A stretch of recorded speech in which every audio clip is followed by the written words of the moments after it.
बात करते हैं चुंबकीय द्विध्रुव आघूर्ण या चुंबकीय आघूर्ण, जिसको कैपिटल एम से निरूपित किया जाता है। किससे प्रदर्शित किया जाता है? कैपिटल एम से। आप सभी लोग वैद्युत द्विध्रुव आघूर्ण पढ़े होंगे, ध्यान आया? वैद्युत द्विध्रुव आघूर्ण पढ़े हैं कि नहीं पढ़े हैं? बिल्कुल पढ़े होंगे। सिमिलरिटी है यहाँ पर। एक क्या किया जाता है, सबसे पहले आपको एक चीज बताया गया है, आप सभी लोग जानते हो, हम जानते हैं कि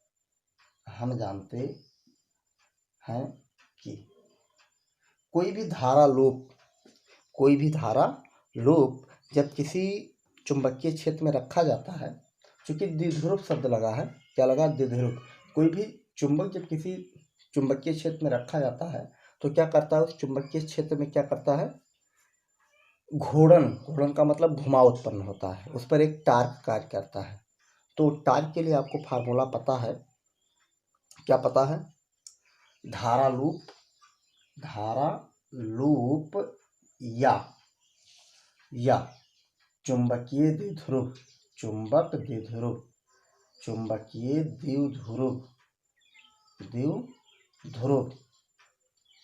को कहाँ रखा जाता है?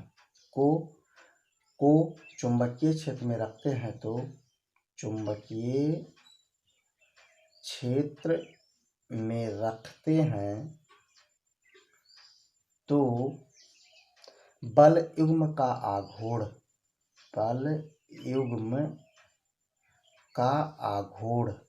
क्या होता है? फार्मूला टाउ बराबर होता है NIAV साइन थीटा। ध्यान आया कि नहीं आया? इसका हम निगमन पहले ही कर चुके हैं। जो एक धारा लूप हम बनाए थे आयताकार, ऐसे कुछ आकृति, ध्यान दीजिए। एक चुंबक इधर लिए थे, एक चुंबक इधर लिए थे, इसमें एक क्या लिए थे? आयताकार लूप लिए थे। ध्यान आया कि नहीं आया? इसमें क्या प्रवाहित किए थे? धारा प्रवाहित किए थे, आई ऐसे धारा आया था। तो ये क्या किया था? एक घूर्णनगत किया था। अक्ष के परितः ये इसमें क्या उत्पन्न हुआ था? घुमाव उत्पन्न हुआ था। ध्यान आया कि नहीं ध्यान आया?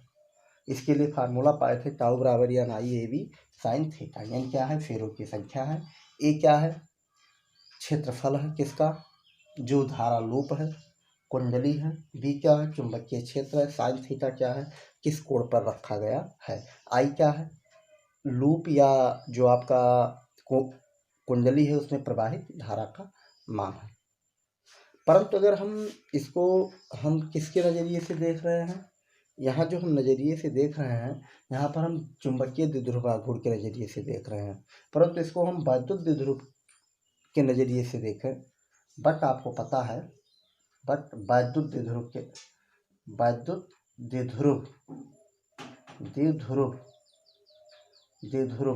पर बल युग्म का आघूर्ण क्या होता है? ये भी आपको पता है। टाउ बराबर होता है PE साइन थीटा। ध्यान आया कि नहीं आया?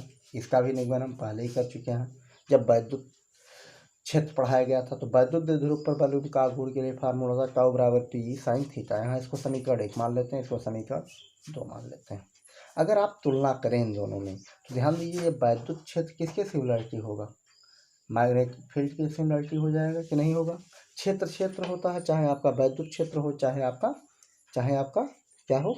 चुंबकीय क्षेत्र। साइन थीटा के सिमिलर हो गया, टाउ के सिमिलर हो गया। सो यहाँ से कह सकते हैं इक्वेशन फर्स्ट एंड सेकंड की तुलना करेंगे तो P बराबर आपको मिलेगा NIA। ध्यान आया कि नहीं आया? तुलना कर दीजिए।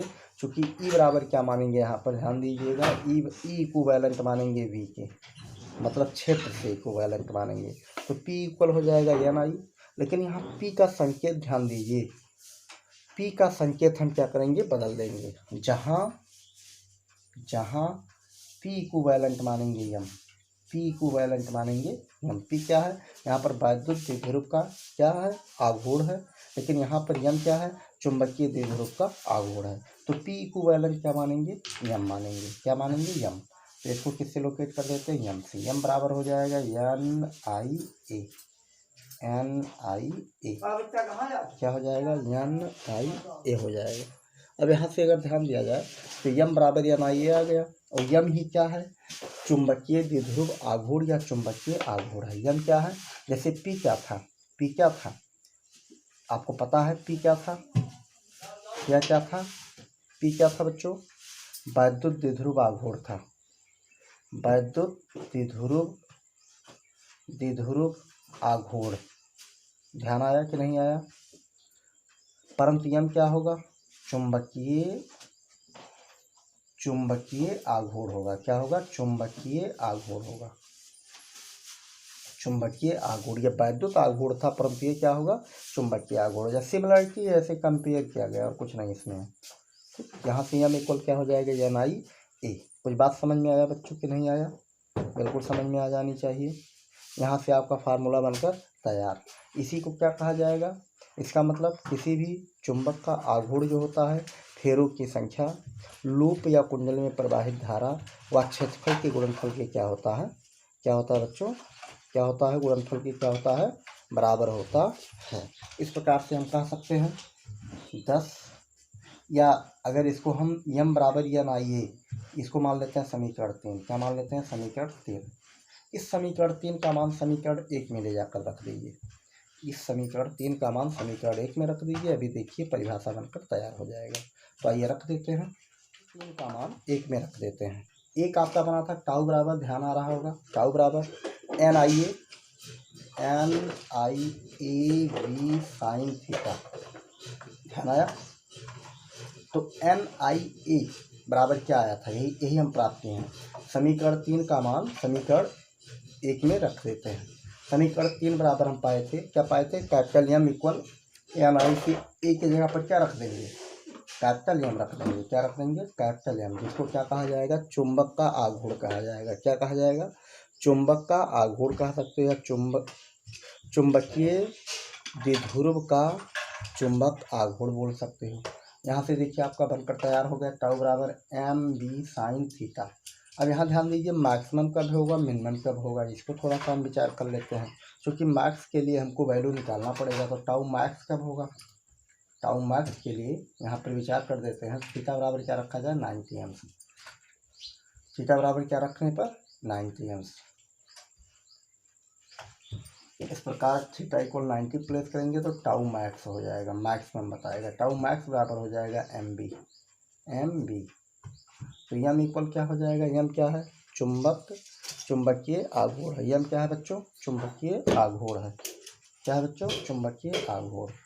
सो यहाँ से यम बराबर हम क्या लिख सकते हैं, यम बराबर हम लिख सकते हैं tau max divide by B, tau max divide by B. इस प्रकार से हम परिभाषा बना सकते हैं। किसी लूप या धारावाही पर अधिकतम कार्य करने वाला बल एवं का आघूर्ण व चुंबकीय क्षेत्र का अनुपात क्या कहलाता है, चुंबकीय आघूर्ण कहलाता है। क्या कहलाता है, चुंबकीय आघूर्ण। अतः कह सकते हैं, क्या कह सकते हैं, tau max. Tau max means tau किसका संकेत है, ये बल एवं का आघूर्ण है। क्या है, बल एवं का आघूर्ण। यहाँ कह सकते हैं चुंबकीय द्विध्रुव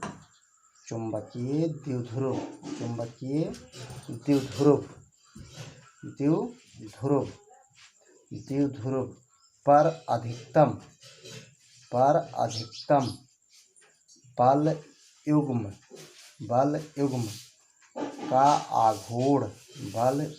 का आघूर्ण टाउ मैक्स व चुंबकीय क्षेत्र का अनुपात क्या कहलाता है, चुंबकीय आघूर्ण कहलाता है। क्या कहलाता है बच्चों, चुंबकीय आघूर्ण कहलाता है। चुंबकीय आघूर्ण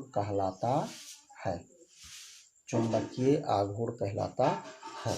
धन्यवाद। इस प्रकार से इसमें एक छोटा सा टॉपिक बचा था, ये भी आपका पूर्ण हो गया। धन्यवाद।